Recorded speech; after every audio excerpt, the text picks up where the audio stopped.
তিনি একমাত্র পারেননি ফুটবলটাকে কথা বলাতে। এক ম্যাচে 23টি গোল করার রেকর্ড রয়েছে তার খেলা দেখলে আপনার মনে হবে ফুটবল খেলা কম, কুমফু ফাইট বেশি। তার স্কিল এবং দক্ষতা এতটাই বেশি ছিল যার কারণে মুগ্ধ হয়েছে গোটা বিশ্বের ফুটবল প্রেমীরা। বলছিলাম ব্রাজিলের কিংবদন্তি ফুটবল প্লেয়ার রোনালদিনহোর কথা। আজকে জানবো এই কিংবদন্তি ফুটবলারের ইতিহাস।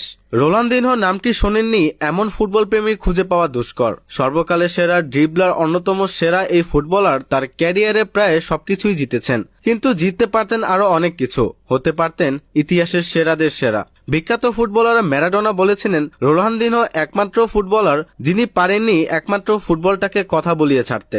এছাড়া সবকিছুই করেই দেখিয়েছেন তিনি। সর্বদা হাস্যোজ্জ্বল মানুষটি নিজের খারাপ অভ্যাসের কারণে অল্প সময়ই হারিয়ে গিয়েছেন লাইমলাইট থেকে।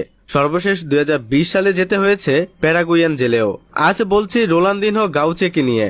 রোনালদিনহো 1980 সালের 21শে মার্চ ব্রাজিলের পোর্তে আলগোরে নামক শহরে জন্মগ্রহণ করেন। ছোটবেলা থেকেই তিনি বিচ ফুটবলার আর অ্যারিনা সকারের প্রতি আকৃষ্ট হয়ে পড়েন। এখান থেকে তার ফুটবলের প্রতি প্রেম শুরু বলা হয়। ফুটবল ক্যারিয়ারে খেলেছেন অ্যাটাকিং মিডফিল্ডার ও ফরওয়ার্ড হিসাবে। রোনালদিনহো প্রথম মিডিয়ার নজরে আসেন 13 বছর বয়সে, যখন তিনি এক লোকাল টিমের সাথে একাই 23টি গোল স্কোর করেন। তিনি তার ইউথ ক্যারিয়ার কাটান গ্রেমিও নামক ক্লাবের সাথে আর 1998 সালে তার প্রফেশনাল ফুটবল ক্যারিয়ার শুরু করেন। 1997 সালে ফিফা অনূর্ধ্ব-17 বিশ্বকাপ এবং সাউথ আমেরিকান অনূর্ধ্ব-17 চ্যাম্পিয়নশিপ বিজয় দলীয় অন্যতম সদস্য ছিলেন তিনি এবং এর মাধ্যমে বিশ্বকে জানিয়ে দেন তার আগমন বার্তা।